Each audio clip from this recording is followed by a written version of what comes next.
Bueno, buenas noches a todos, muchas gracias por venir. Pues bastante feliz, todavía sin lluvias, así que podemos hacer estos eventos todavía sin mucha presa. Hoy tenemos un evento muy especial, hoy cumplimos un año de que estamos haciendo estos eventos y esperamos hacer muchos más. Encantados de compartir con ustedes, tantas personas hemos conocido en estos eventos, personas nuevas que no sabían de Telescope, personas que eran parte de Telescope y bueno, todos los días creciendo más. Hoy tenemos teníamos dos charlas muy interesantes. Lamentablemente en el caso de Minor surgió una situación especial familiar y pues lamentablemente no va a poder asistir. No obstante, tenemos una excelente charla por parte de Bernie. Bernie nos va a enseñar cómo reducir o eliminar la brecha entre desarrollo y operaciones. Bernie, por favor, lo invito aquí arriba, que nos dé esa excelente charla.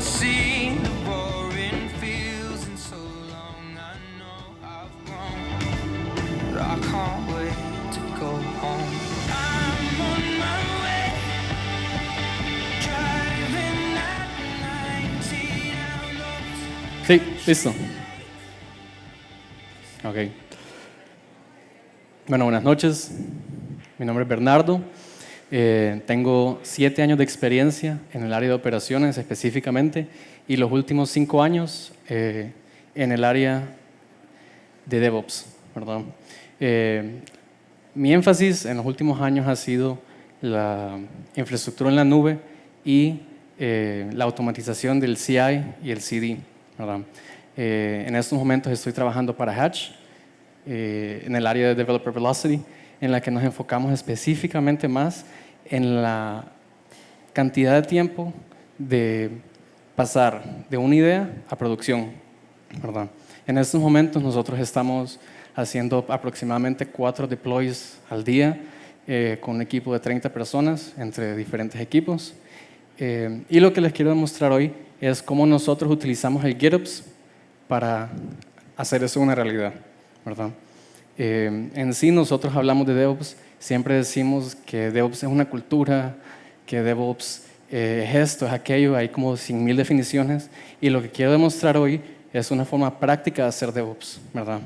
Entonces, la metodología de GitOps lo que viene a hacer es crear esa cultura por medio de un proceso, ¿verdad? Entonces, GitOps es básicamente infraestructura como código más PRs o colaboración y CI/CD, ¿verdad?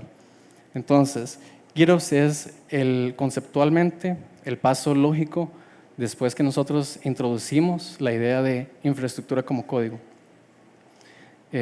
Vamos a ver, me gustaría saber aquí quiénes conocen infraestructura como código, quiénes han escuchado ese término. Okay. Para aquellos que no saben, la infraestructura como código es una forma de describir nuestra infraestructura de forma declarativa y aplicar el estado final desde el principio. Nosotros describimos cómo queremos que sea nuestra infraestructura y utilizamos diferentes herramientas para hacerlo una realidad, sin tener que venir y hacer scripts, sin tener que meternos a un servidor y hacer cosas manuales.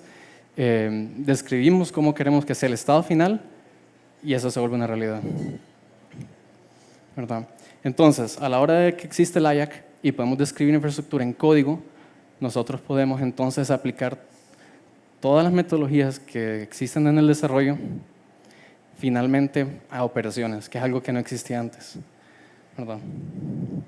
Entonces, en el IAC, lo primero que existe son aplicaciones como Chef o Puppet que nos ayudan a automatizar la creación de servidores, ¿verdad?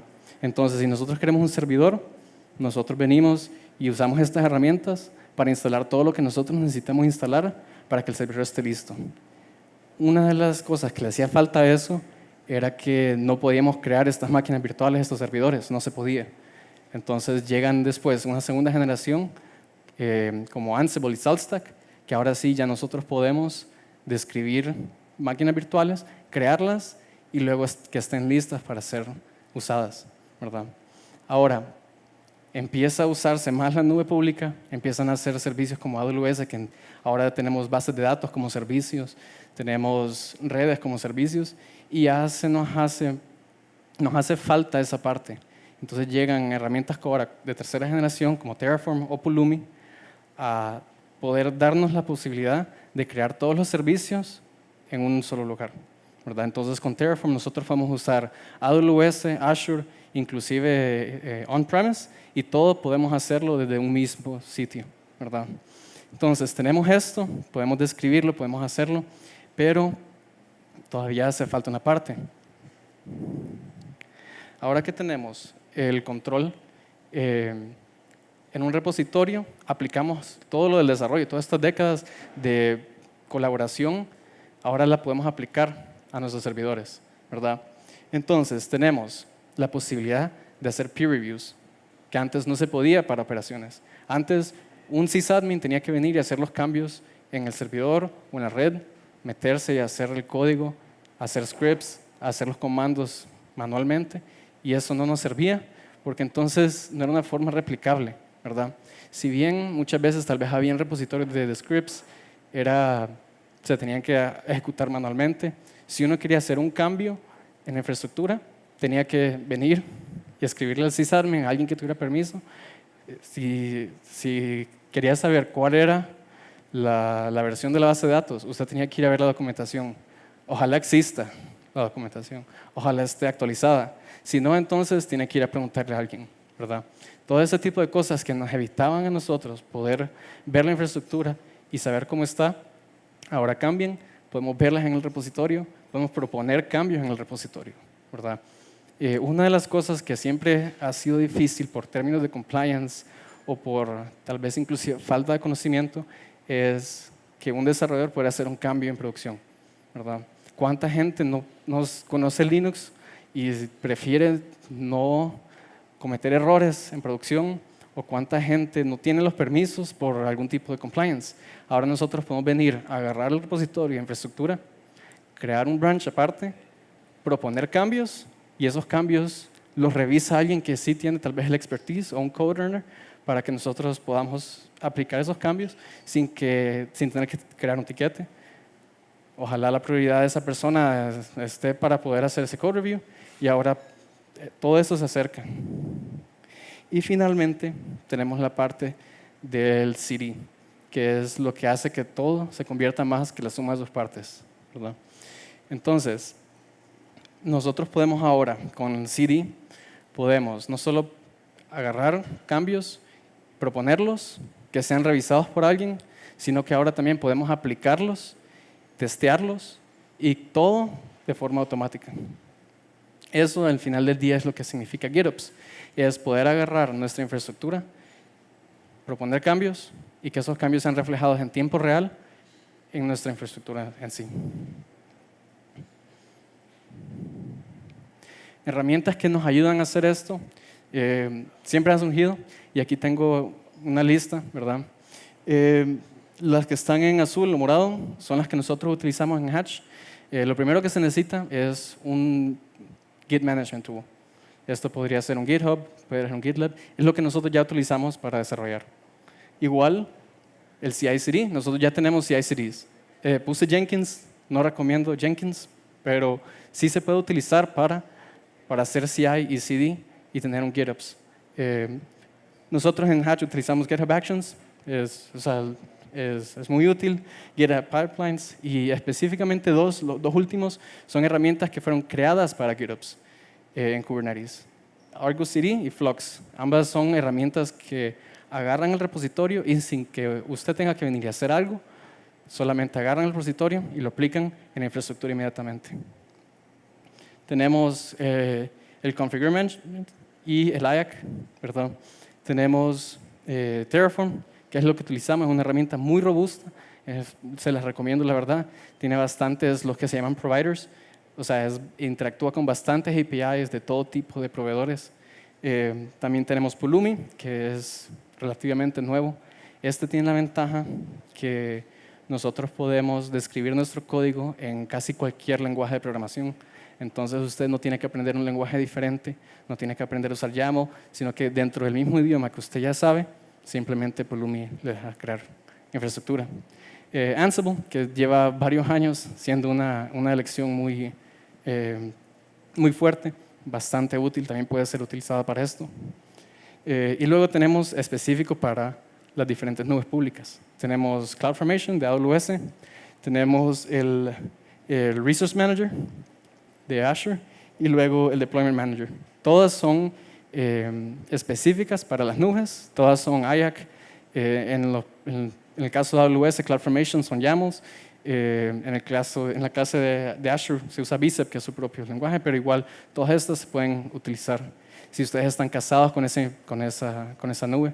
Lo que les recomiendo, aún así, es Terraform, ya que es más agnóstico y es más robusto a estas otras opciones.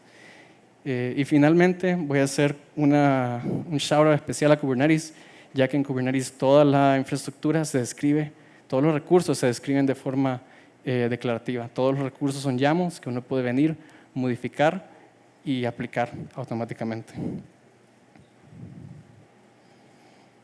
Entonces, ahora lo que voy a mostrar son un par de escenarios de cómo se ve esto en el día a día. O sea, cómo esta idea de GitOps se aplica. Digamos que usted es un desarrollador, usted es un equipo que quiere crear un nuevo endpoint. Entonces, en el caso de Hatch, nosotros vamos a crear 2 pull requests. El primero va a ser directamente a Kubernetes para el Ingress Controller. Esto es como un API Gateway. Esto es lo que va a describir el nuevo endpoint que queremos que se cree. Y el segundo va a ser a Terraform. Nosotros utilizamos Terraform para DNS, usamos específicamente Cloudflare, ese es nuestro proveedor. Y entonces nosotros modificamos las reglas de cache para poder modificar el rate limit, ¿verdad? Entonces esos 2 PRs. El primero al Ingress Controller. Si lo pueden ver, la verdad no necesito que vean el código tampoco, solo que sepan que son un par de líneas. Esto describe el nuevo endpoint, describe cuál es el puerto, cuál es el nombre, y esto se aplica al template. El segundo es la regla que va al DNS. Eso simplemente es visto, se aprueba. En el caso de Terraform, nosotros tenemos una forma de validar el plan antes de aplicarlo. Entonces, uno puede ver cómo va a ser el resultado final antes que ese resultado suceda. Y entonces, por medio del CI, nosotros tenemos una notificación que demuestra el plan. Inclusive se podría hacer un análisis de costo también. En Terraform Cloud se puede hacer un análisis de costo, que es como, este cambio que usted va a ejecutar, ¿cuánto le va a costar al mes? ¿Verdad? Es algo bastante útil. Y todo esto fue hecho por un desarrollador que en otra situación no hubiera tenido permisos para hacer estos cambios en producción, que él hubiera tenido que haber creado un tiquete que yo tengo que ahora ver y solucionar. Todo esto, entonces ahora me costó a mí solo 5 minutos para hacer un PR, para ver el cambio. Ok, esto es fácil, se aprueba, se merge y ahora está en producción. El segundo ejemplo es como una evolución a eso. Cuando nosotros tenemos todo escrito en código y nuestra infraestructura en un estado que nosotros podemos ver, ahora el sistema de CI también puede hacer cambios a ese sistema, ¿verdad? Entonces, nuestro sistema de CI crea imágenes de Docker, ¿verdad? Crea nuestros artefactos y lo que hace es, en vez de ir y aplicar esos cambios directamente, lo que hace es, ahora modifica el repositorio de infraestructura y esos cambios los agarra Argo CD y los aplica. Entonces, cuando nosotros hacemos deploys, podemos ver todo el historial como un historial de Git. En este ejemplo, en esta imagen, lo que tenemos es abajo el merge request que les hablé anteriormente y los otros son nuestro sistema de CI haciendo cambios hacia la infraestructura. Son deploys a producción, cada uno de esos. Y son simplemente el cambio al tag, a la imagen, a la versión que yo quiero tener. Simplemente ese cambio. Y entonces, como nosotros confiamos en el código, ya que nosotros lo tenemos escrito en repositorio y podemos hacerle cambios, simplemente se ejecutan. No tiene que haber alguien que haga ese cambio. Si algo sucede, nosotros tenemos alertas, nosotros tenemos alarmas que pueden venir y decir, ok, eso está mal, hagamos un revert. Un revert simplemente es hacerlo en Git y ya podemos regresar a una versión anterior. Entonces no nos esforzamos en preocuparnos si algo sucede mal, okay, solamente regresamos a una versión Git, solo regresamos un commit, así de sencillo. Lo que les voy a mostrar ahora entonces también es como, bueno, lo hemos estado viendo, cómo se ve en Argo. Argo lo que dice es que está sincronizado. Yo le digo cuál es el repositorio que yo quiero, cuál es la versión que yo quiero que mantenga, ¿verdad? En este caso, cuál es el branch o cuál es la revisión. Y entonces él simplemente me está avisando constantemente, estoy sincronizado, ¿verdad? Argo se encarga de mantener eso vivo. Si quiero hacer un rollback, también lo puedo hacer en Argo, decirle a Argo, por favor, regresa a la versión. Y entonces él solo regresa. Si hubiera habido algún error en el API que el desarrollador quiso poner, ok, regresamos a esa versión. Si hay algo malo en el CI, también. Ahora, nosotros también podemos describir no solamente la infraestructura de producción, sino que diferentes ambientes también. Nosotros podemos describir los ambientes en sí de desarrollo de esta forma. Con herramientas como Helm para Kubernetes y como Argo, nosotros podemos describir exactamente a cuál branch ese ambiente se va a pegar. Entonces nosotros podemos venir y definir específicamente algún cambio que nosotros queramos hacer al ambiente y ese cambio se reflejaría inmediatamente. Digamos, el desarrollador quiere que ese endpoint todavía no está listo, pero quiere ponerlo en el ambiente que él tiene. Bueno, nosotros modificamos la descripción de ese environment, cambiamos la revisión al branch que él quiere y ese endpoint puede existir solamente en su ambiente, ¿verdad? También nos deja, y esto es un ejemplo de 30 líneas que describen todo el ambiente. Estas son las diferentes variables de ambiente. Describen también de dónde va a agarrar los secretos ese ambiente y demás para poder crearlo. Como son 30 líneas, es fácil de replicar. Si yo vengo y copio ese archivo y lo pongo dentro de este mismo repositorio, crearía otro ambiente. Si yo le cambio el nombre, crearía otro ambiente con otro nombre. Y así es como lo hacemos en Hatch. Entonces, cada uno de estos es un ambiente diferente, difícil de leer, pero cada uno es un ambiente diferente descrito en 30 líneas. Y si yo quiero modificar, solo tengo que modificar eso. Entonces, como vimos, la verdad es bastante útil, bastante fácil y en serio como que cierra esa brecha, porque antes nosotros teníamos una forma de hacer las cosas para los desarrolladores y otra forma para hacerla en operaciones. Y entonces con GitOps, ahora las operaciones lo hacen como los desarrolladores y le da las herramientas a los desarrolladores para entonces venir y proponer cambios. Nosotros podemos hacerlo de forma más rápida, ya que un cambio puede ser reflejado en cuestión de horas, si se aprueba. Nosotros podemos hacer compliance más fácil, auditoría es más fácil, porque nosotros vemos el estado actual de la infraestructura y los servidores. Podemos manejar un problema de accesos, entonces no tenemos que darle llaves de acceso a todo el mundo. Inclusive, nosotros en Hatch solo existen 2 llaves, creo. El CEO tiene una guardada y él es el dueño de la cuenta de AWS y una segunda para el sistema de CI, ¿verdad?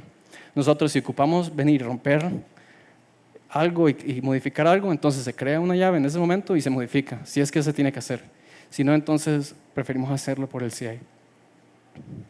Y son, la verdad, bastantes beneficios que nos trae el GitOps y es una forma muy interesante de hacerlo.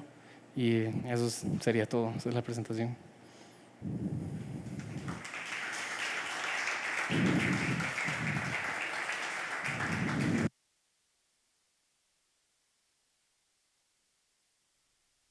Creo que ahora es Q&A.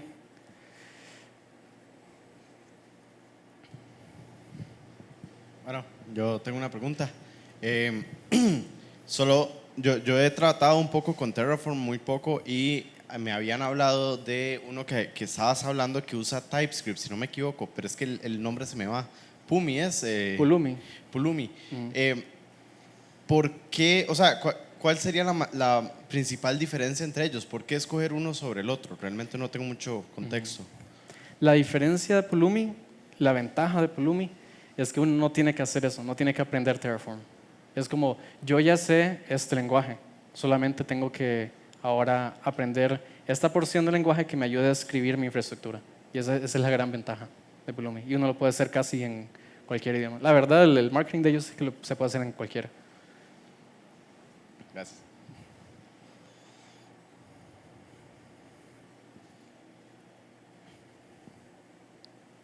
¿Alguna otra pregunta que quisieran hacer? Aquí, por acá.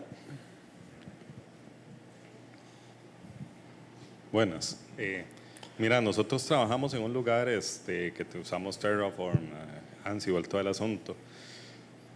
Usualmente lo más difícil de un desarrollo de software o de cualquier empresa de software no es el software, es la gente. Los compañeros de nosotros, de la parte de IT que manejan Terraform, etcétera, son un poco quisquillosos. Entonces, ¿qué tips nos pueden dar para evitar esto o como qué cosas deberíamos hacer en preparación de mandarles un PR a ellos y que nos digan, usted no sabe lo que está haciendo, literalmente? O sea, además de estudiar, ¿verdad? Pero digamos, o sea, ¿cómo manejamos esa fricción? Porque de ahí uno intenta, pero si lo que recibe es un madrazo, ¿qué debería hacer para no? Sí, Además de HR, ¿verdad? Pero sí, bueno. los sysadmins somos personas difíciles a veces. Vieras que la respuesta me ha costado como, sí le he pensado bastante. Y lo que he aprendido es que usualmente lo que se necesita es que haya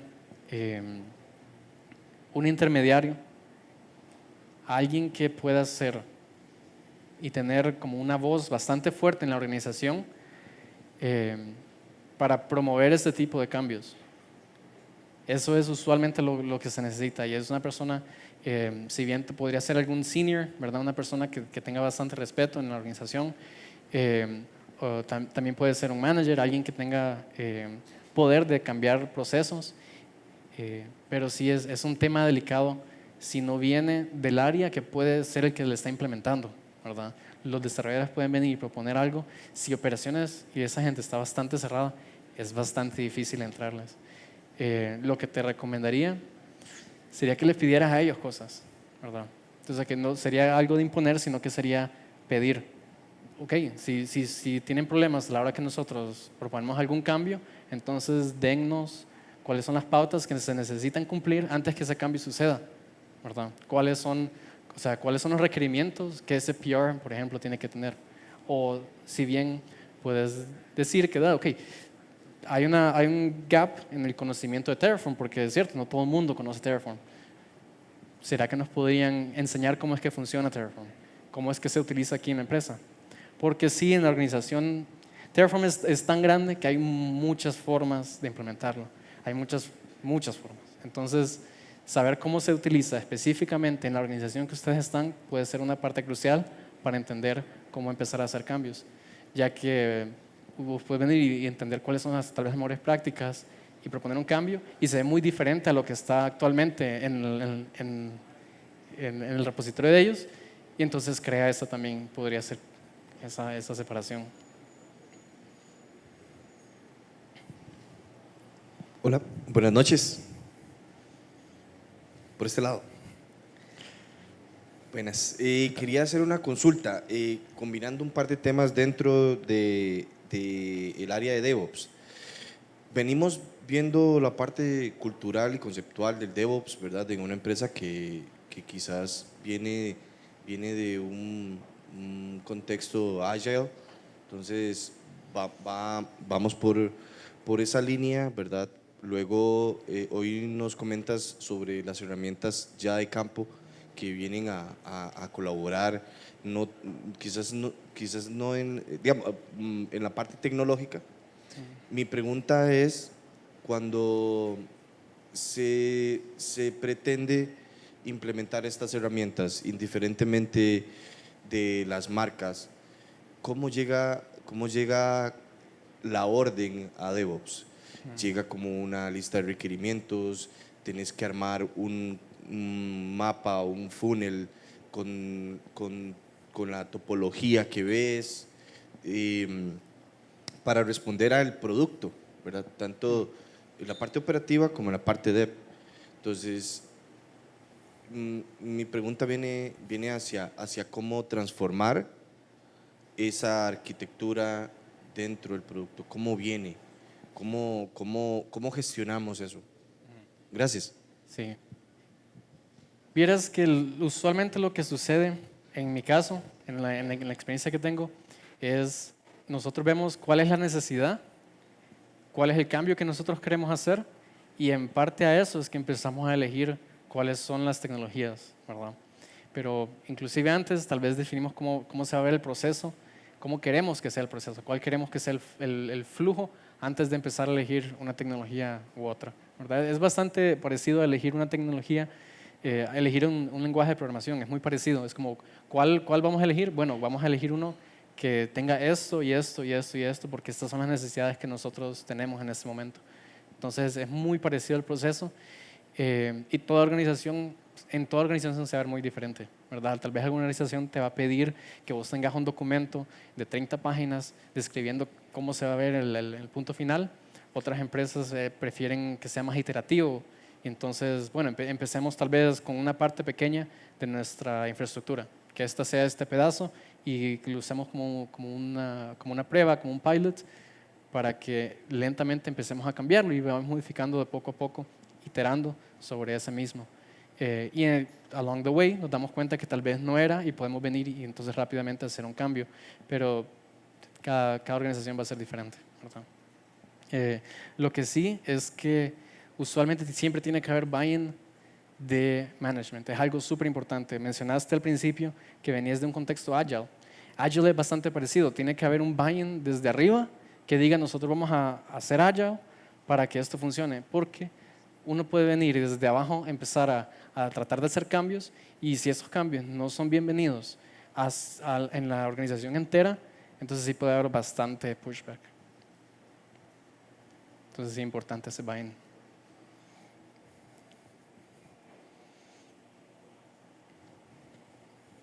Hola. Muchas gracias por el tema.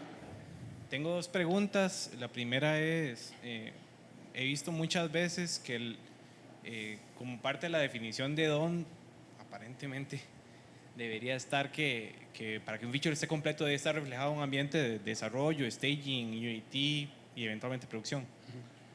Pero muchas veces un desarrollador, y tiene mucho que ver con que por lo general GitOps tiene su propio repo y la infraestructura está en otro lugar y de repente no se da ni cuenta, que es el peor de los problemas, que eso que está manipulando, de repente está creando una variable de entorno nueva, está cambiando el nombre de un servicio, de un endpoint, y no tiene visibilidad de la infra y no se lo comunica a nadie de forma efectiva, y hace un PR y ahí sí hay CD en place y se rompen los PRs y se rompe develop, ¿verdad?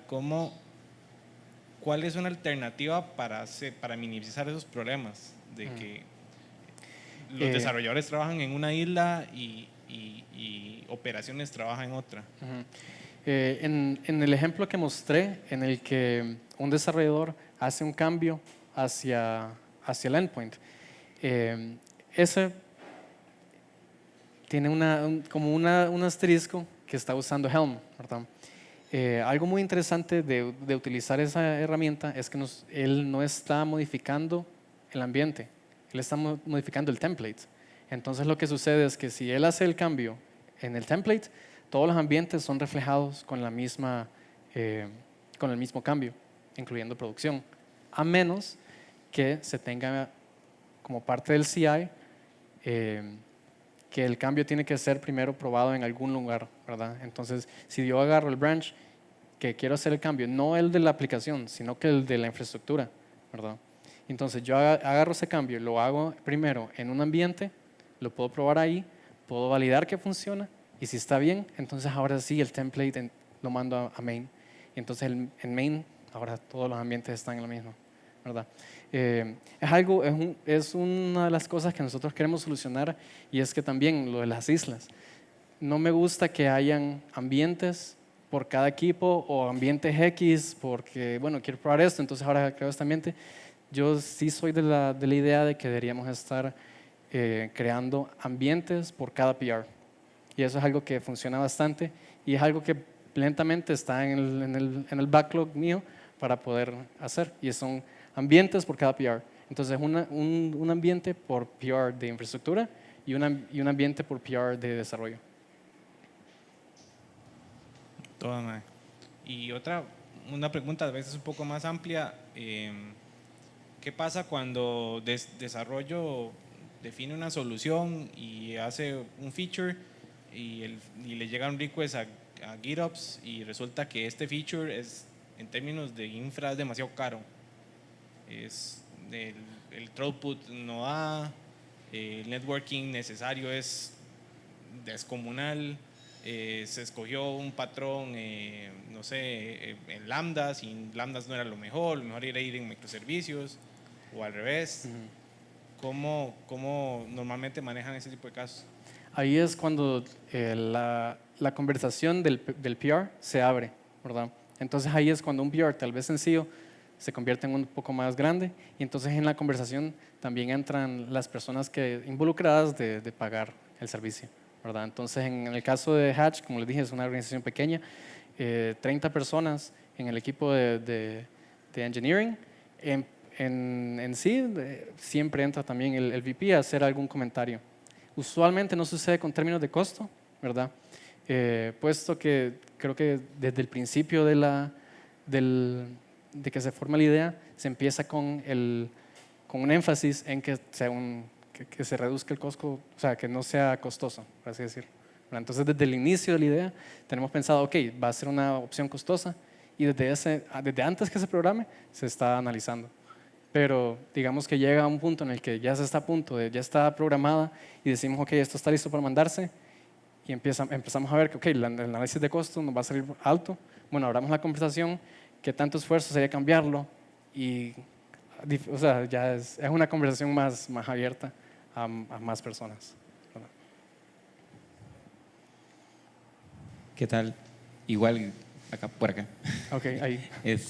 Gracias por la presentación. Tal vez si nos podría regalar, hay casos en los que las empresas o los startups tal vez no tienen los recursos para invertir en los roles de DevOps o todo esto, ¿verdad? Porque implica hacer más recursos, más personas especializadas en eso.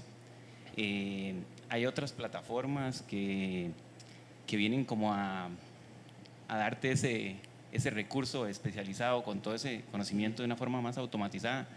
No sé si tenés algunos casos porque también a veces son varios, como algún compañero que preguntaba, cómo tal vez si no tienen el rol o la cultura de DevOps en la empresa, cómo pueden irla adoptando sin incurrir en tanto gasto. Y es como eso de probar de una forma rápida. No sé si tenías algunos. Sí, a lo que te referís, tal vez me suena bastante lo que es un IDP. Es un Internal Developer Platform.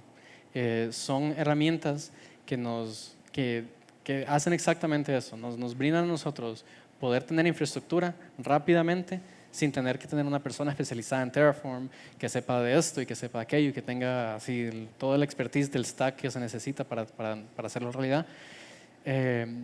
Nosotros exploramos en un momento uno que se llama Humanitech.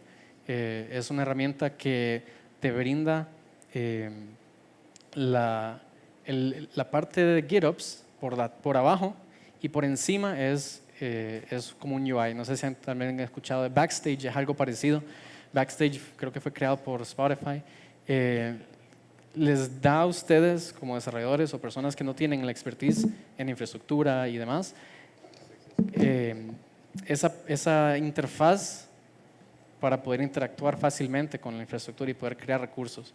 En el caso de Humanitech, por debajo todo es GitOps, todos son YAMLs que son creados, pero uno viene y solamente tiene que venir y elegir cómo quiere el ambiente. Si uno quiere, por ejemplo, una base de datos, elige qué tipo de base de datos cuál es la versión, y todo esto por debajo para ellos son YAMLs muy fáciles de implementar. Y también puede venir, agarrar esa configuración y tenerlo también en un repositorio. Entonces puede tener lo mejor de ambos mundos, a donde el equipo de sysadmins puede tener sus complejidades y el equipo de desarrollo puede tener ambientes fáciles de crear y replicar.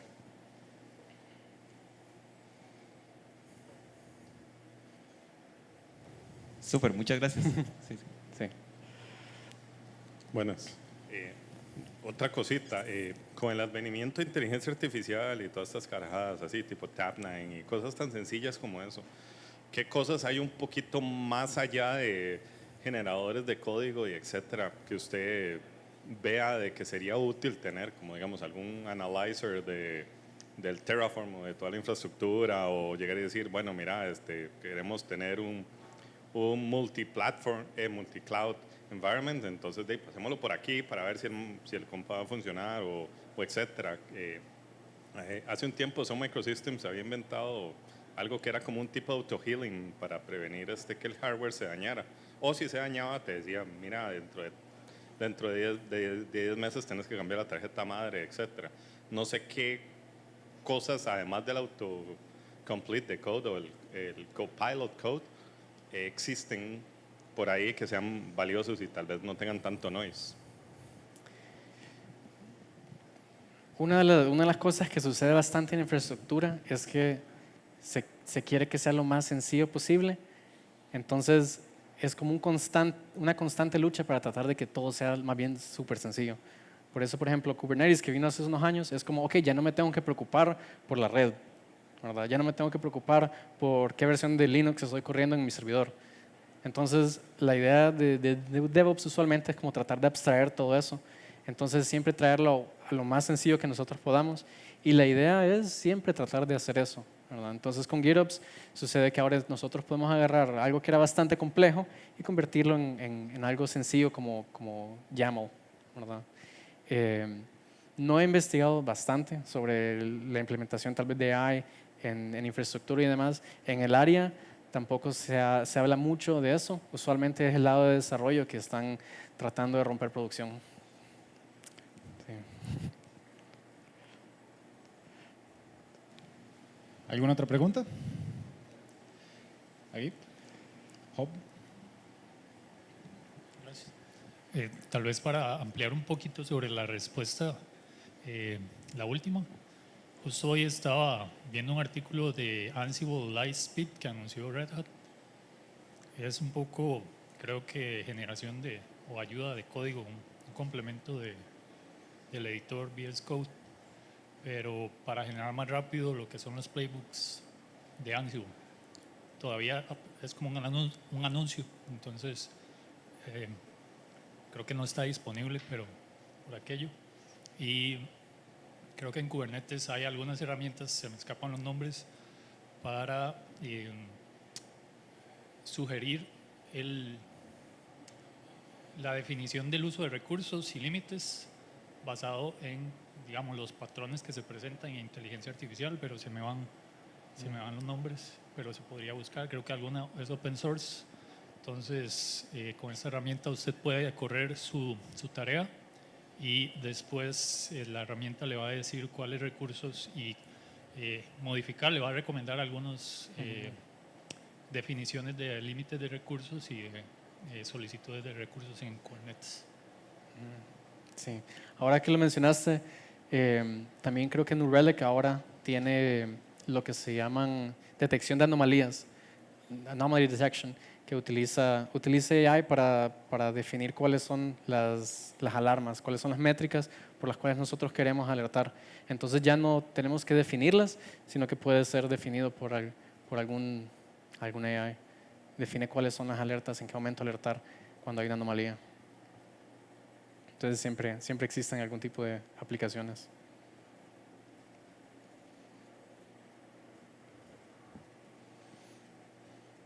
Muy bien, bueno, pues nada, Bernie, excelente, muchísimas gracias. Por favor, démosle un fuerte aplauso a Bernie con sus talentos de DevOps.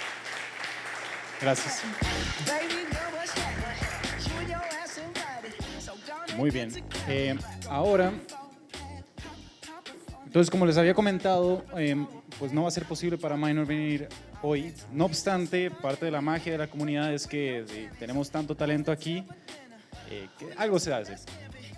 Por allá tenemos a Hope, que justamente tiene una presentación relacionada con Kubernetes, si no me equivoco, y calza perfecto para darle continuidad a esta presentación que acabamos de escuchar. Así que mientras Hope se prepara con el equipo de audio, que teníamos una presentación sorpresa, vamos por favor a darle una bienvenida a Alex. Alex ya la conocemos por acá. Alex es integrante de Women in Data y ella tiene un mensaje para nosotros. Démosle un fuerte aplauso a Alex, por favor.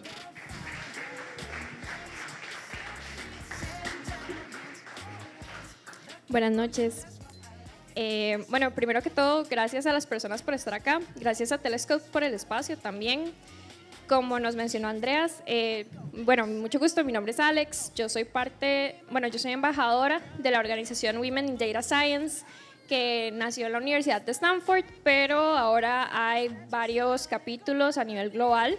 Yo soy parte del capítulo de Costa Rica y quería preguntarles, así como en general, no importa si son o no son mujeres, eso es fuera del tema, ¿quién aquí sabe exactamente qué es la ciencia de datos?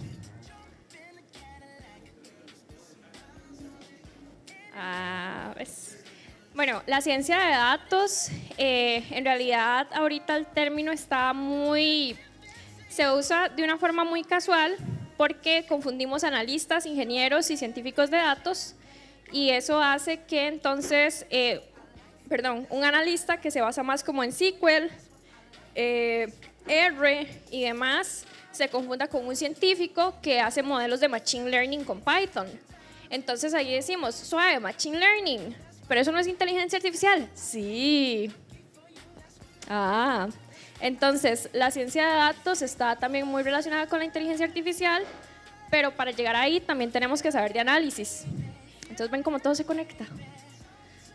Es bastante loco. ¿Por qué yo vengo así a darles un intermedio de esto? Porque Women in Data Science, también varias de las embajadoras, somos parte de una asociación non-profit que se llama Women and Data, literal, la pueden encontrar en Instagram como @womenanddata, y estamos organizando la conferencia del capítulo de Costa Rica 2023, el 24 de junio en la Universidad Veritas. Va a ser de 9 de la mañana a 8:30 de la noche. Mae, suave, ¿qué? ¿Yo tengo que sacar un día entero para ir a eso? No, tranqui, si quieren, bienvenidos son, de fijo, el evento es gratis, entonces pueden llegar de fijo, pero vamos a tener varias charlas, vamos a tener charlistas como Mayra Ruano, que ella es ingeniera en Google, vamos a tener a Emily Díaz, también vamos a tener a Natalia Herrera, que es una tica que trabaja en Italia con imágenes médicas y la integración de inteligencia artificial en esto. Asimismo, también vamos a tener charlistas que trabajan como ingenieras de datos en empresas transnacionales en el país. Tenemos a Ana Gabriela Vega, que trabaja en Cargill. Tenemos a una ingeniera de Jacoda y tenemos también a una chica que se me da el nombre en este momento, perdón, pero igual la información la vamos a estar compartiendo por redes para que vayan buscando. De nuevo, el @ es Women and Data pegado en Instagram. También vamos a tener paneles conversatorios, un panel conversatorio, porque la idea también es concientizar acerca de retos que vive el género, no solo en ciencia de datos en sí, sino también en STEM. Yo no sé si los hombres saben, porque tal vez no les afecte tanto. Yo no sé aquí también cuántas chicas de las que están aquí son ingenieras o están acompañando a alguien o vinieron en pelota porque les pareció interesante. Pero no sé si sabían que en el TEC, en este 2023, hay un edificio que no tiene baño de mujeres. Hay un edificio que no tiene baño de mujeres en el TEC en el 2023. Entonces, si tenés clases en ese edificio, tenés que buscar otro edificio, ir, orinar y después volver a la clase como 15 minutos después porque porque todavía en el 2023 no han hecho un edificio. Y yo sé que suena como una estupidez, pero es cierto. Todavía hay chicas que si van a una reunión y tienen a un manager de otro país, puede que el manager le pregunte a un hombre en la reunión que no sabe nada de lo que la chica tiene que decir acerca del tema. Y entonces el hombre es como, mae, ¿qué está hablando? ¿Por qué me pregunta a mí? La encargada es fulanita. Y la otra persona puede que le dé un cortocircuito, porque eso pasa bastante. Entonces están muy invitados a ir a las charlas, se va a hablar de cosas técnicas, se va a hablar de cosas no tan técnicas, se va a tener un conversatorio, va a haber intermedios interesantes y el evento es gratuito y de acceso a todo público. Entonces, de hecho, las chicas que están acá, si tienen amigas conocidas, ingenieras y demás, si quieren ir, son más que bienvenidas. Los chicos también, si quieren ir, por favor no se cohíban por el hecho de que diga como Women in Data Science, porque en realidad todo el mundo está invitado. Creo que todos tenemos que ser conscientes de ciertas problemáticas, y no solo es ser conscientes de, es también saber, bueno, yo soy un mae, yo nunca he tenido que ir a otro edificio para ir a clases, o a otro baño, perdón, en otro edificio para después volver a la clase, pero ¿qué puedo hacer yo, verdad? Entonces, todo el mundo es bienvenido. No es mucha gente se asusta y mucha gente es como, ay no, eso solo es para mujeres. Cero, en serio, todo el mundo es bienvenido y le agradecemos muchísimo a Telescope este espacio también para invitarlos. Y recuerden, el 24 de junio en la Universidad Veritas va a estar de 9 de la mañana a 8:30 de la noche, y ya les entrego el micrófono. Pero una pequeña cosa muy importante también es que una de las cosas que hacemos en Women and Data es que buscamos, por ejemplo, no sé si han escuchado de Data Camp. Es una plataforma en línea que si vos pagas una licencia te da chance de aprender cursos acerca de análisis, ingeniería y ciencia de datos. Entonces, Data Camp es uno de nuestros sponsors. ¿Por qué son sponsors de Women and Data? Porque le damos tutorías y clases a chicas de colegios de zonas rurales. Entonces, esas chicas que tal vez a principios de año ni siquiera sabían qué era hacer un copy-paste, ya saben meterse y hacer indexaciones y modificar una base de datos para extraer cosas y crear gráficos bien bonitos con Matplotlib y Seaborn. Entonces, esas chicas van a estar recibiendo un certificado y una graduación, y también estamos muy orgullosas de ellas y felices de poder darles el espacio para apoyarlas. Entonces, de nuevo, más que bienvenidos, más que invitados, y muchísimas gracias a Telescope también por apoyar estas iniciativas.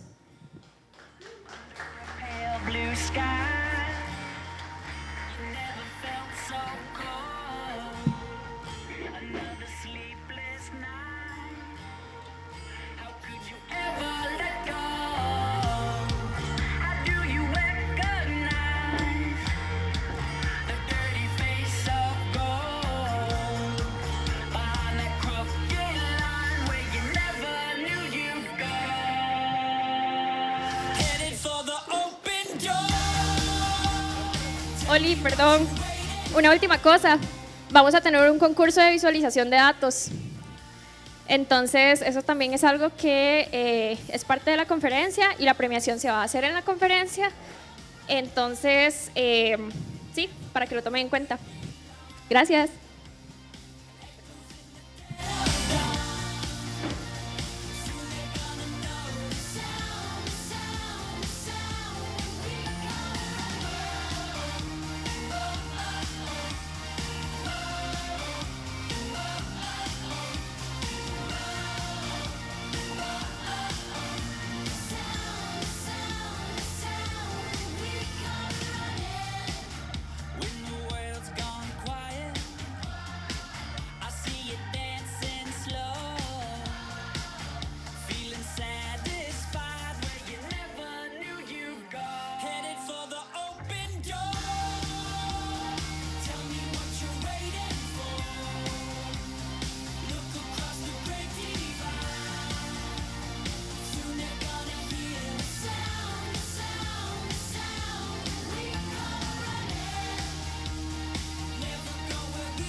Para ver si me escuchan bien. Excelente. Bueno, emocionado y nervioso. Llegué acá, no sabía que iba a hacer la presentación y se lo sugerí a los organizadores y muy amablemente dijeron que sí. Espero que mi intención es que sea de utilidad y colaborar con la comunidad y devolver un poco las cenas que Telescope me ha invitado en las otras charlas. Muchas gracias, Telescope, de verdad, por invertir y esforzarse por la comunidad aquí en Costa Rica. Me parece súper valioso y de verdad creo que va a dar buenos frutos. Entonces, yo tengo esta charla sobre Kubernetes, operadores de Kubernetes, Ansible y Moodle. Bueno, creo que no todos conocen Moodle, entonces no voy a hablar mucho de Moodle.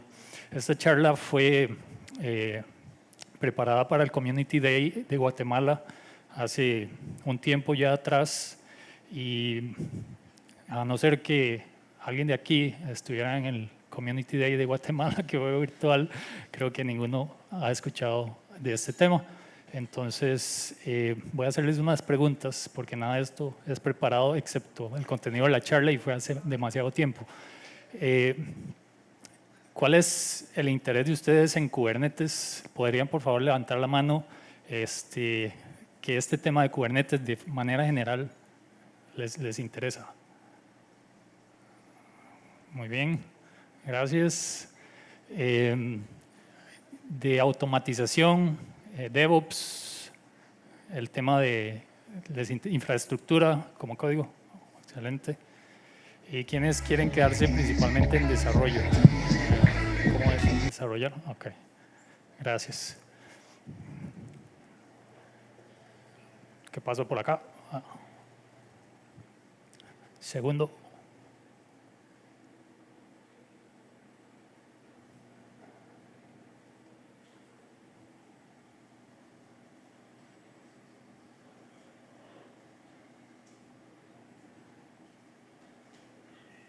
Voy a pedir aquí asistencia por avión.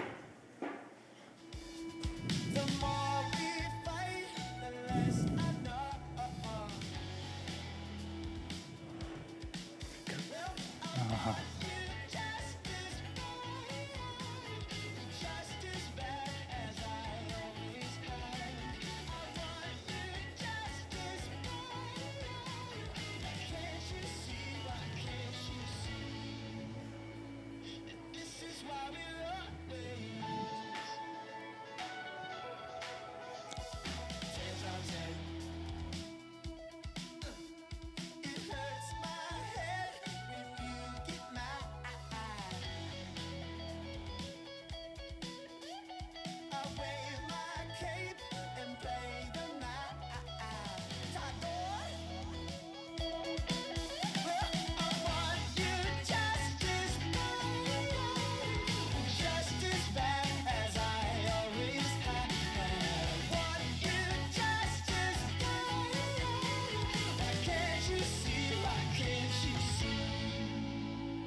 ¿Me escuchan? Sí, genial.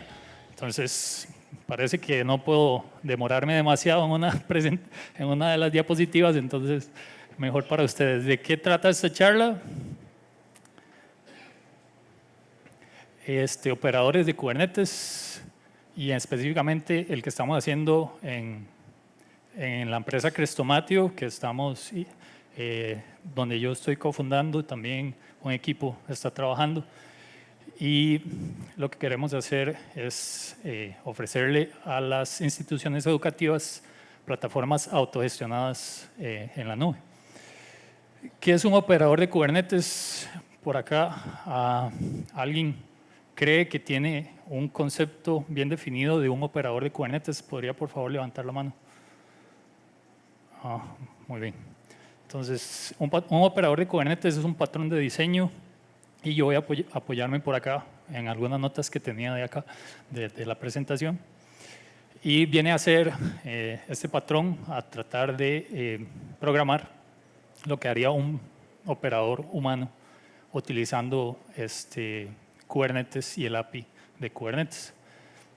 Abstrae la aplicación y la representa entonces como uno o varios objetos y los presenta, como ya mencioné, a través del API de Kubernetes. Entonces, eso es básicamente el operador de Kubernetes, recapitulando un patrón de diseño. Es importante esa parte.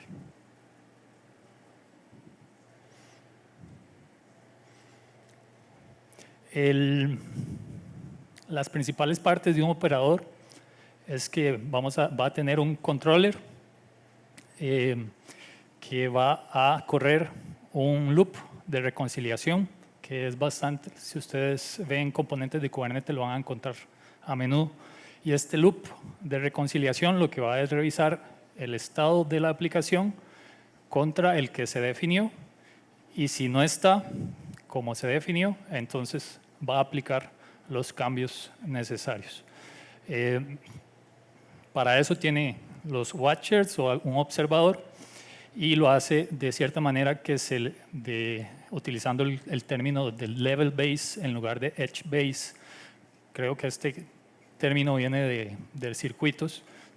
Level base no necesita un histórico de cómo está la aplicación, sino que solamente con lo que se le definió puede devolver la aplicación al estado deseado, al estado definido. Estos son conceptos bastante importantes dentro de un operador.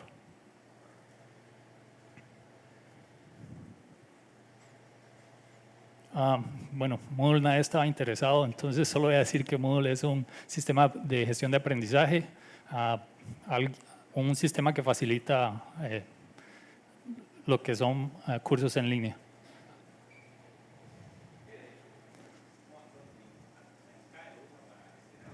Sí, está escrito en PHP y a no ser que alguien de aquí quiera saber más de PHP, voy a continuar. Yo creo que nadie quiere. Lo que sí es importante mencionar es que Moodle tiene más de 20 años, entonces 20 años en tecnología, ¿verdad? Es como de un montón de tiempo, es como un dinosaurio. PHP, base de datos, las capas son la aplicación y la base de datos. Tenemos también un almacenamiento compartido por ahí, entonces si alguna vez ha creado una página en WordPress, en Drupal, es la misma arquitectura, es un sistema legado y nosotros queríamos utilizarlo, hacerlo en tecnologías más recientes y pues tuvimos que lidiar con todo eso, ¿verdad? De que es un sistema legado. Lo importante de Moodle es que es el líder mundial, el LMS el líder mundial, entonces es open source, tiene bastante uso y utilidad. ¿Qué es el M4E Operator? Es el operador de Kubernetes que estamos desarrollando en Crestomatio. Crestomatio es, como ya les dije, la empresa que estamos cofundando. Y está basado en Ansible, es open source y está en versión alfa. ¿Por qué un operador de Moodle para Kubernetes? Ya creo que mencioné varias de las razones, pero resulta que para gestionar Moodle ya tenemos la experiencia de hacerlo con scripts, con Ansible, con otras herramientas de automatización, mucho tiempo, y pues queríamos realmente alcanzar un nivel de que esa automatización pudiera existir por sí misma, fuera sostenible, fuera fácil de colaborar con ella y no solamente dependiera de las personas que lo estaban trabajando. Solamente haciendo esta automatización de esa manera que les acabo de mencionar, se lograron cosas muy positivas, pocas personas gestionando plataformas bastante grandes de muchos usuarios, clonar las arquitecturas en poco tiempo para hacer otra plataforma y muchos otros beneficios que tiene la automatización, pero también algunas desventajas, como también ya mencioné. Tuvimos estas interrogantes. Es sencillo de sostener esta automatización, es fácil de reutilizarla, es fácil de mantenerla y mejorarla, y las respuestas no eran muy positivas. Acá viene Kubernetes, y los que conozcan de Kubernetes me voy a mover para que no parezca tan estático la presentación. Kubernetes lo que nos ofrece es un estándar, un API estándar para representar la infraestructura, para representar aplicaciones. Y esto es para mí una de las cosas más importantes por las cuales se dice que Kubernetes ha ganado la guerra de las nubes o Cloud Wars. Nos presenta con este API y que ha sido bastante fácil o ampliamente adoptado, digamos, no fácil, porque no es fácil, y es uno de, para mí, sus puntos altos. Esto permite la reutilización de lo que se programe en Kubernetes y también la adopción, digamos, puede ser más sencillo. Si yo les digo a ustedes, aprendan AWS y el día de mañana tienen que ir a Google Cloud, pues tienen que comenzar de cero. Pero si yo les digo a ustedes, aprendan Kubernetes, pues pueden usar Kubernetes en AWS y en Google Cloud sin demasiado, por decirlo así,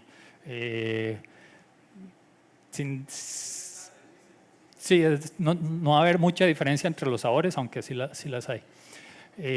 Y el ecosistema es open source, bastante activo, y la verdad que está detrás de la mayoría de arquitecturas que conocemos hoy en día. Creo que tengo que ir un poco más rápido porque faltan muchas diapositivas. El Operator SDK, que es, bueno, es un proyecto que nos viene, que intenta facilitar el desarrollo de operadores de Kubernetes para lo que ustedes quieran.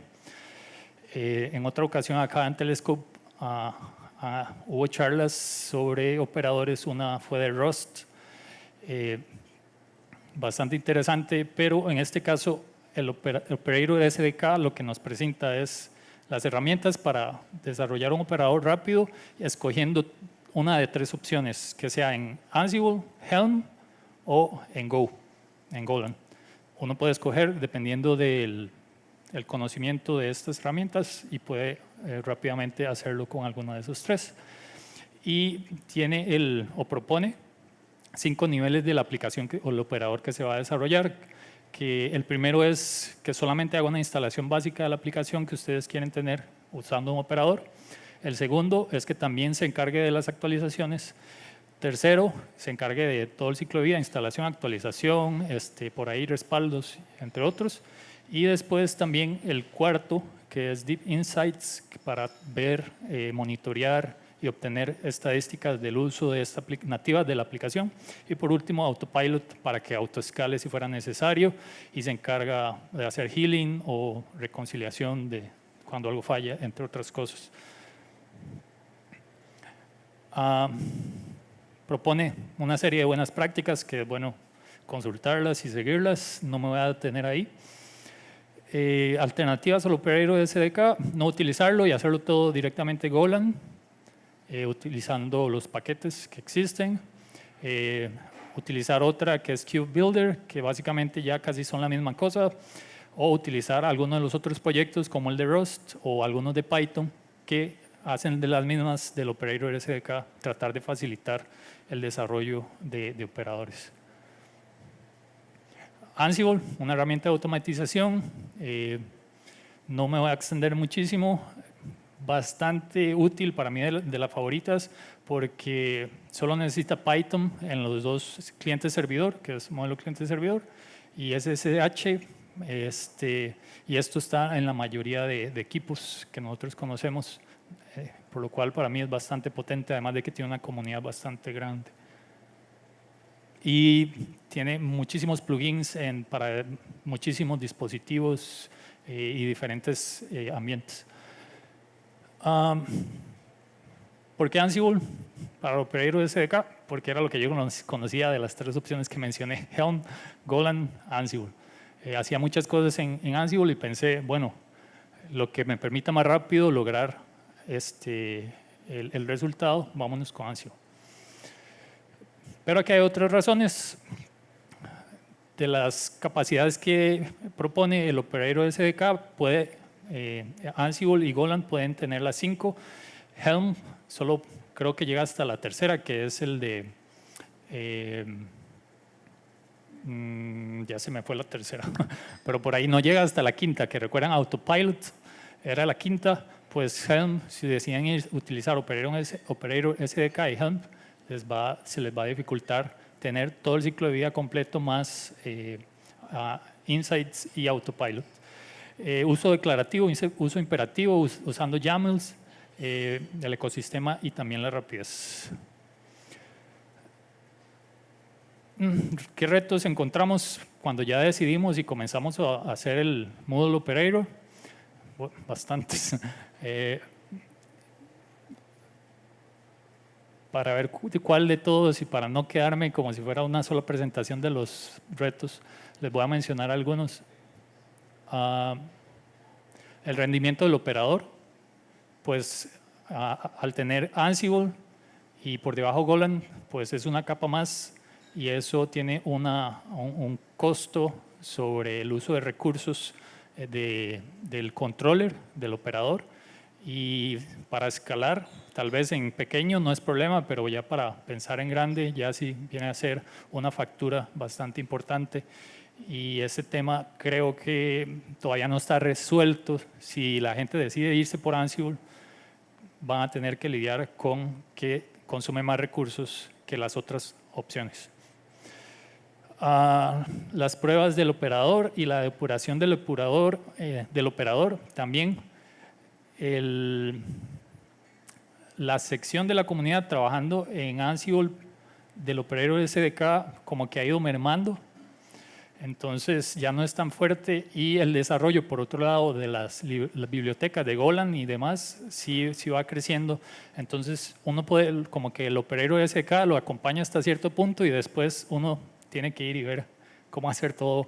Entonces el Ansible, que es el operador que se hizo en Ansible, lo llevaron de la mano hasta cierto punto y después como que ya está por cuenta propia lo que hay que hacer con él para pruebas y depuración. Genial, ya eso era lo último. Eso no, pensaba que había más, pero no. Entonces voy a extenderme con lo anterior. Por acá. Ya nosotros estamos reescribiendo el operador para hacerlo 100% en Golan, para lograr bajar el uso de recursos y optimizarlo y aprovechar la comunidad, las bibliotecas y demás. Y al ser nativos de Kubernetes, vemos que mantenernos en el nicho, en las herramientas que usa el nicho, nos trae ese beneficio de que las actualizaciones y la innovación, por decirlo así, podemos estar ahí y no tenemos que quedarnos atrás o ver cómo hacemos nosotros todo por tener algo que está un poquito más afuera del ecosistema. Logramos llegar en el operador a tener hasta el nivel al tercer nivel. Se hace la instalación, se hacen las actualizaciones, nos da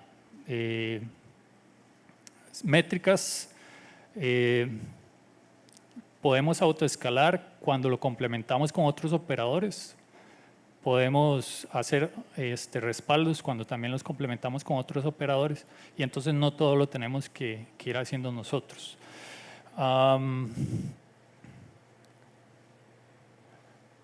Es importante al hacer el operador entender muy bien la aplicación, porque el conocimiento del operador humano hay que convertirlo en el operador, en la lógica que va dentro del operador. Entonces eso es un punto bastante importante. Todo esto nos trae el beneficio, al tener un operador de Moodle, de que podemos declarar la infraestructura. utilizando código, como ya lo mencionaba en la presentación anterior, como un beneficio, podemos versionarlo. Una plataforma para un cliente, podemos versionarlo, decirlo, tal versión, y también podemos fácilmente desplegarlo en una u otra de los ambientes de pruebas, de producción, entre otras cosas. Colaborar ha sido otro de los retos, no porque no haya ganas, sino por la cultura del que está liderando el proyecto, principalmente la mía. Es bastante necesario la colaboración, un equipo, pero a veces nos hemos criado en un entorno donde queremos hacerlo todo nosotros, ¿verdad? Para que no salgan las cosas mal, entre otras cosas. Pero este tipo de cosas, aun cuando se llega a buen puerto, se necesita de un equipo. Aun cuando ya está todo programado, se necesita de un equipo para darle sostenibilidad. Por lo que también es importante que siempre aprendamos o mejoramos en la colaboración, en cómo delegar y otras cosas. Creo que voy a dejarlo por aquí y quisiera aprovechar, ver si tienen preguntas. Son más de 2 años en este proyecto y si por ahí ustedes tienen preguntas al respecto, con mucho gusto podemos aprovechar este espacio. Y ahora sí, termino. Muchas gracias.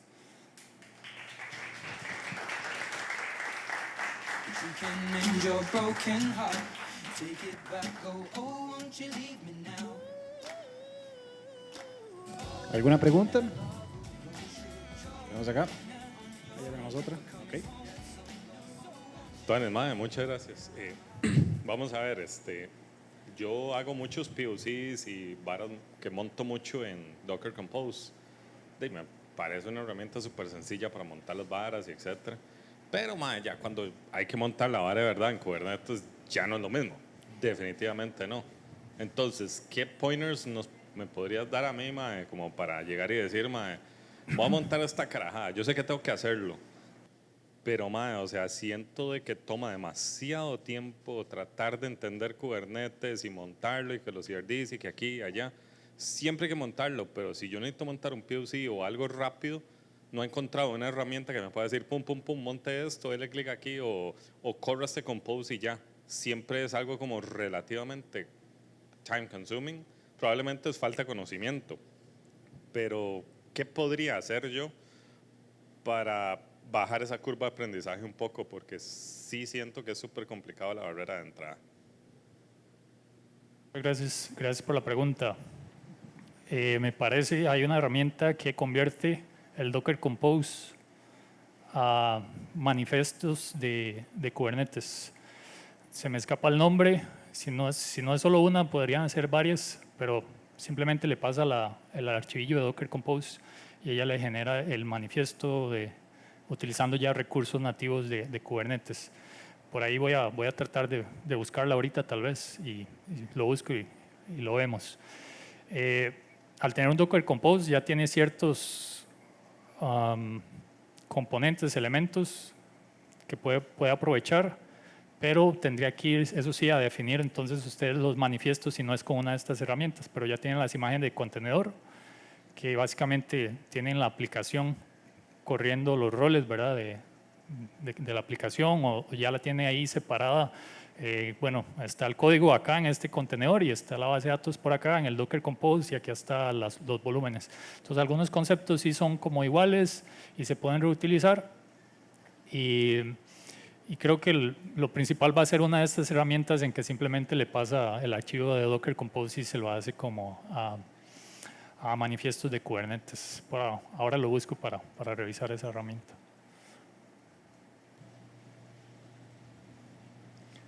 Por acá. Para el compañero, digamos, desde el punto de vista de algunas herramientas son muy, incluso competencia, ¿verdad? Como Docker y Kubernetes.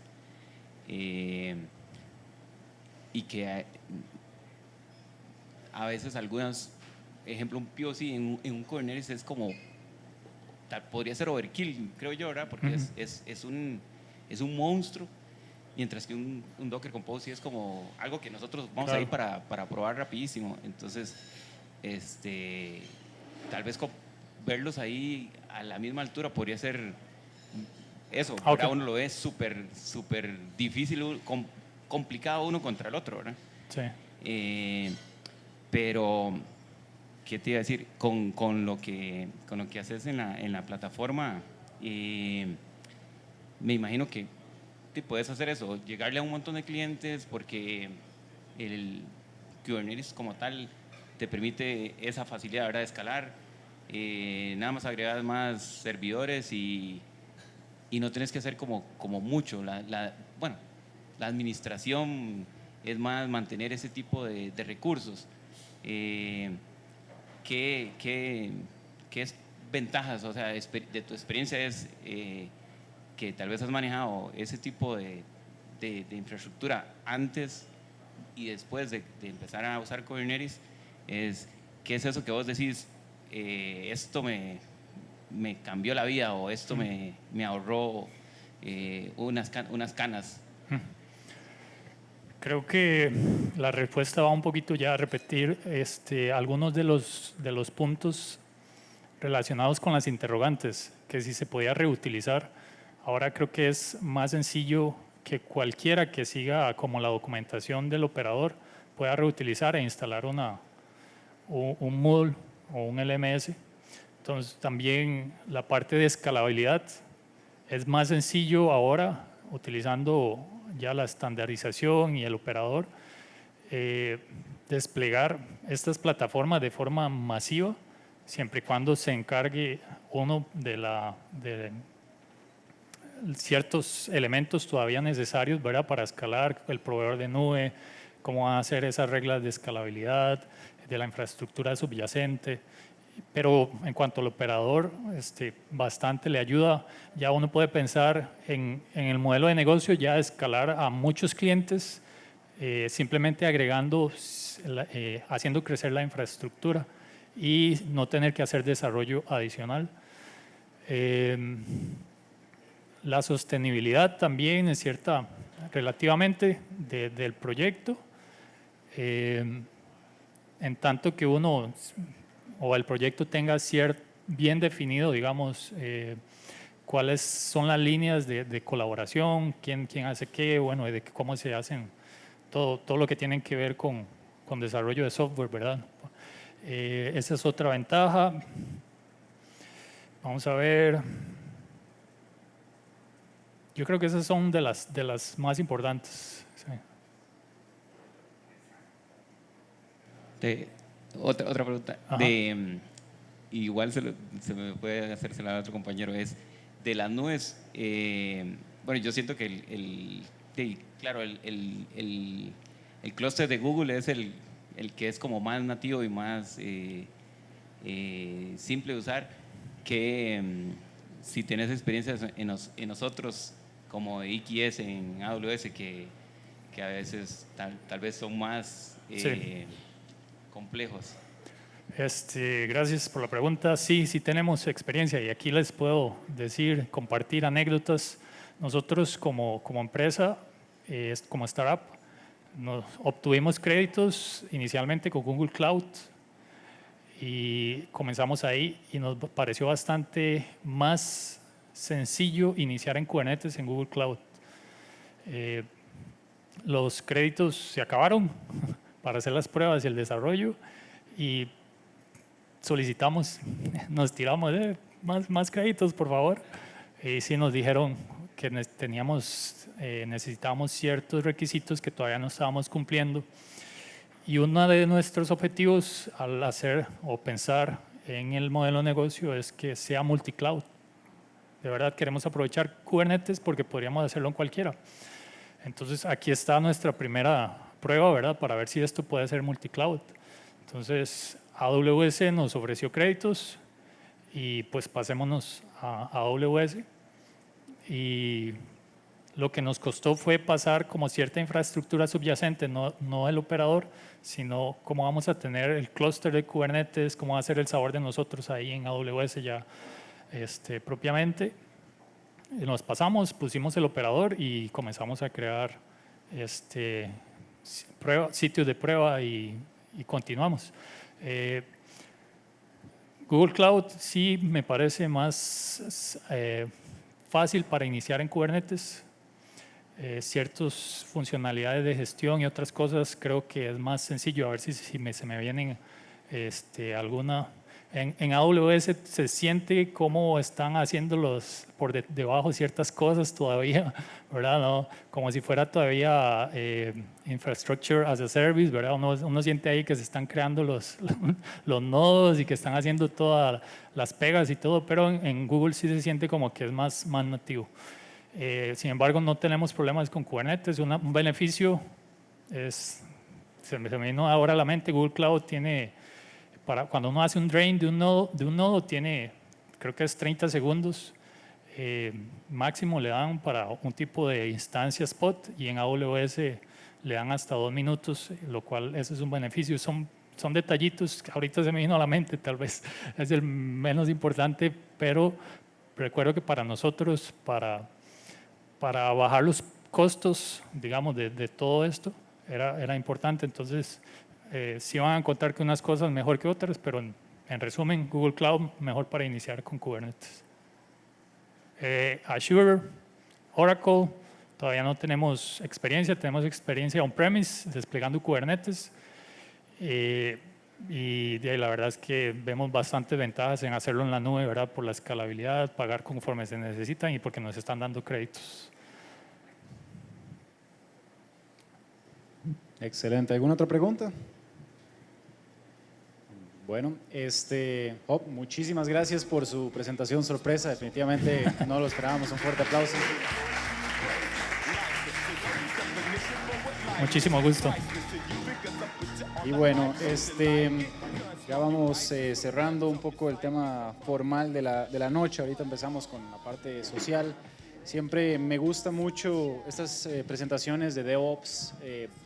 Por ahí, bueno, saben que en Telescope está la parte de comunidad, pero también tenemos la parte de acercar ingenieros con algunas empresas allá en Estados Unidos, y por lo tanto nos topamos muchísimos descripciones de trabajo y vemos una que está enfocada a front-end, pero de repente vemos la tendencia que están solicitando cosas de back-end también. Entonces, el front-end puro, digamos que no, es front-end o un full stack con algún focus en específico.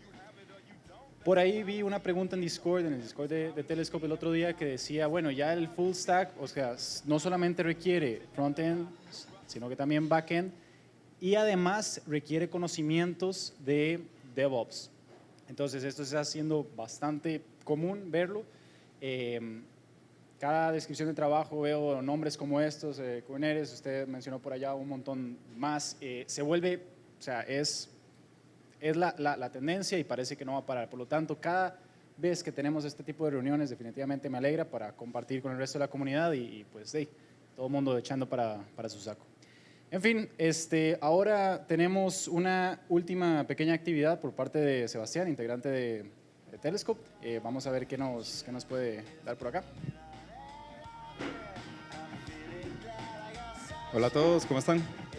Bueno, gracias por venir. Y bueno, la actividad que tengo, bueno, como vieron, esta vez no tomaron las banderas de la mesa, sino como que las rompieron un poquito en la esquina, y eso significa que la idea es como que las utilicemos para escribir algo en ellas también. Algunos de los que ya han venido han visto como que ya puede ser a veces un patrón. Entonces, muy bien, esta vez la idea es como que conversemos entre las mesas que están definidas, un poco como de LinkedIn y del feed. O sea, todo las noticias como que uno ve y todo el contenido que sale. La idea es como que en los papelitos, bueno, conversen y como que cada uno escriba en el papelito qué es lo que no les gusta ver en el feed. O sea, como qué es lo que les molesta como de LinkedIn cada vez como que entran y scrollean ahí. Entonces, y si hay mucha gente como que le gusta ver lo del feed, entonces más bien como, ¿qué creen que podrían como mejorar? Como que otras cosas les gustaría ver como por ahí. Y listo, pueden conversar. O no, la idea no es como que lo respondan como por mesa, sino como que cada uno pueda como escribir como su propia posición. Y listo. Con esto creo como que vamos cerrando. Muchas gracias a todos por participar, por estar viniendo. Ya, como dijo Andreas al inicio, cumplimos un año de estas actividades y la verdad es so exciting como ver cómo cada vez la comunidad crece y cada vez se apunta más gente a participar. Entonces, los invitamos también a traer como a más colegas, que todos están invitados. Al final de cuentas es un espacio para desarrolladores e ingenieros, entonces todo bien. Muchísimas gracias y nos estamos viendo. Con respecto a la actividad, yo eventualmente al final de la noche paso recogiendo los papelitos, entonces todo bien. Muchísimas gracias.